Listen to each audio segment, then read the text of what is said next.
হ্যাঁ, এটি সামগ্রিক চিত্র। আমরা মনে করতে পারবো ৯৬ সালে যখন আওয়ামী লীগ ক্ষমতা আসলো তখন একজন মন্ত্রী ছিলেন সৈয়দ আবুল হোসেন। ওনার লাল পাসপোর্ট যখন ছিল, উনি প্রতিমন্ত্রী ছিলেন, লাল পাসপোর্ট ছিল। লাল পাসপোর্ট থাকাকালীন উনি ওনার সবুজ পাসপোর্টটা জমা দেন নাই, সারেন্ডার করেন নাই। এই জন্য এটা নিয়ে কিন্তু হইচই হয়েছিল এবং সৈয়দ আবুল হোসেনকে রিজাইন করতে হয়েছিল। এই আওয়ামী লীগ গভর্নমেন্ট আমলে কিন্তু এই শেখ হাসিনা গভর্নমেন্ট ছিল তখন। একটা প্রতিমন্ত্রীকে রিজাইন করতে হয়েছিল যে উনি বলেছে এটা ভুল ক্রমে জমা দেওয়া হয় নাই। কিন্তু দুইটা পাসপোর্ট রাখা যায় না বাংলাদেশে আইনে। আপনি দুইটা পাসপোর্ট রাখতে পারেন। আপনি যদি মন্ত্রী থেকে তখন আবার পাবলিক হয়ে যাবেন, তখন আবার লালটা জমা দিয়ে আপনি আবার গ্রিনটা নিয়ে নেবেন, এটাই নিয়ম। তো উনি একজন আইজিপি হয়ে 7টা পাসপোর্ট রেখেছেন। পাসপোর্ট বিভাগের কর্মকর্তা, আমি যে নিউজের যতটুকু পড়লাম, পাসপোর্ট বিভাগের কর্মকর্তারা বলেছেন ওনারা আটকাই ছিল। জি, আটকাই দেওয়ার পর তখন উনি একবার যখন আটকাইছিল তখন উনি র্যাবের ডিজি ছিলেন, উনি চাপ দিয়ে সেটাকে নিয়ে গেছেন। এই যে কথাটা আমি খালি একটু কথা ধরি, চাপ দিয়ে কী করে নিলেন? আইন তো, আইন হলো আটকায় দেওয়া। আইনের উপরেও তাহলে উনি প্রয়োগ করছেন আইনটাকে, আইনটাকে উনি মানে আপনার অকার্যকর করতে পারছেন চাপ দিয়ে। এমন কি কোনো আইন আছে বাংলাদেশে যে আইনটা র্যাবের ডিজির জন্য আলাদা অথবা অন্য সবার জন্য আলাদা? তা তো নেই, আইন তো আইনই। তার মানে আইনটা চেঞ্জ হচ্ছে, আইনটা প্রয়োগ, আইন একই আছে কিন্তু আইনটা প্রয়োগের ক্ষেত্রে এই ধরনের ক্ষমতাধর ব্যক্তি সেটাকে ভেঙে দিচ্ছে, নষ্ট করে দিচ্ছে, বিকৃত করছে, কিন্তু কেউ কিছু বলছে না। বলছে না কেন? পাসপোর্ট অফিসের লোকটা বলতে পারতো না বাইরে যে এটা উনি ঠিক করেন এই কাজটা, আদালতে যাইতে পারতো, কেন করে নাই? ভয় করে নাই যে আমি যেটা আটকাবো কালকে তো আমাকে নিয়ে ক্রস ফায়ার দিয়ে দিবে। এবং আমি শিওর ম্যানেজার ওখানে মুখে বলছে যে তোরা তো ক্রস ফায়ার দেবো, তাড়াতাড়ি বাঁচার জন্য সেই কাজটা করছে। তাহলে সে কীভাবে হয় এটা? এবং সে দেখতেছে যে একাধিক পাসপোর্ট এবং কোনো পাসপোর্টে সে তার সরকারি কর্মচারী, এই কথাটা সে বলতেছে না, গভর্নমেন্ট এমপ্লয়ি হিসেবে বলছে না, সব জায়গায় সে নিছে বেসরকারি চাকরিজীবী হিসাবে। তো বেসিক্যালি একটা জালিয়াত টাইপের লোক, একটা জালিয়াত টাইপের লোককে আপনি নিয়ে এই আইন শৃঙ্খলা রক্ষাকারী বাহিনী শীর্ষ পদে বসাইছেন, এর চেয়ে লজ্জার আর কি হতে পারে?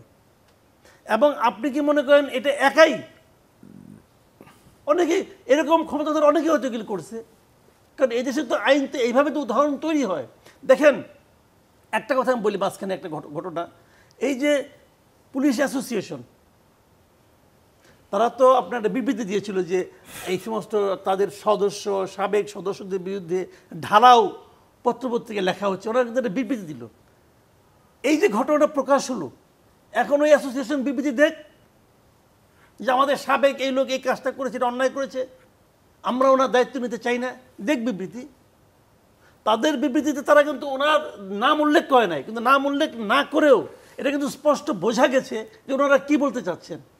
ওনারা আসাদুজ্জামান মিয়া এবং বেনজির আহমেদের কিন্তু বলছেন ওনাদের নিয়ে এত লেখেন না আপনারা, এক ধরনের চাপ, এক ধরনের হুমকি ছিল সেটা। সেই হুমকির এখন যেন এটা প্রকাশিত হয়েছে যে তার 7টা পাসপোর্ট ছিল, এইটাকে অ্যাসোসিয়েশন কীভাবে ব্যাখ্যা করে? তাদের একজন সাবেক কলিগ, আমি তো মনে করি সেই কলিগটা তাদের উপর প্রেশার দিয়ে কাজটা করাইছে।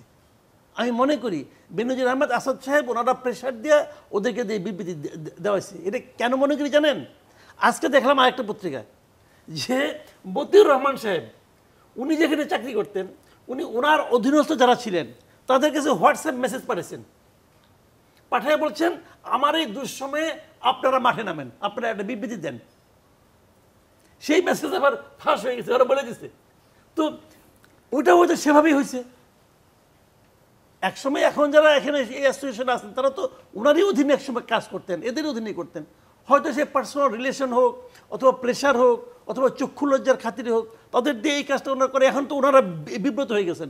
এখন দেখলাম এই অ্যাসোসিয়েশনের বক্তব্য আমেরিকা বন্ধ গেছে, আমেরিকা পররাষ্ট্র মন্ত্রণালয়ের যে ব্রিফিং, সেই ব্রিফিংয়ে এই মিলারের নিয়ে আলোচনা করতেছে। তাহলে কী লাভ হলো আমাদের? তার মানে দুর্নীতিটাকে প্রাতিষ্ঠানিক স্বীকৃতি দেওয়ার একটা ব্যবস্থা হচ্ছে আমাদের এখানে। প্রাইম মিনিস্টার তো সরাসরি বলেন আজকে এত দুর্নীতি করে কী লাভ হলো, দেশে তো থাকতে পারলেন না। তো উনি যে মানসিকতা নিয়ে কথাটা বলেছেন, এরা কি সেই মানসিকতা নিয়ে ফিল করে? আচ্ছা, এই যে মনে করেন মতিউর রহমান দেশ ছেড়ে পালাইছে, শুনলাম নাকি মাথা মধ্যে অনেক চুল ছিল, কিন্তু মাথা নাকি ন্যাড়া করে সে পালাই গেছে, এই চুলের এত চুল সে ত্যাগ করছে আর কি। ত্যাগ করে সে নেড়া হয়ে পালিয়ে গেছে। আপনি কি মনে করেন মাথার চুল ত্যাগ করলেও শরীরটা তো রয়েছে রে ভাই। ওরকম এখানে সে কিছু সম্পদ ত্যাগ করে গেছে।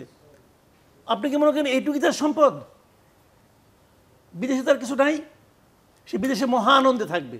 2-3 বছর পরে খবর পাবেন সে বিদেশে ইউরোপে আছে, যা আছে তার 3 পুরুষ চল পেটে দিয়া। বউ বাচ্চা তো আগেই গেছে, বউ বাচ্চা তো আগেই গেছে। তো আপনি আমাকে বলেন, তো এরা কি খেলে দেশেই করছে, বিদেশেও করছে? মানে এরা হয়েছে কি কোথায় কোথায় করবে, এত টাকা হয়ে গেছে, কোথায় করবে কোথায় রাখবে বুঝতে পারছে না।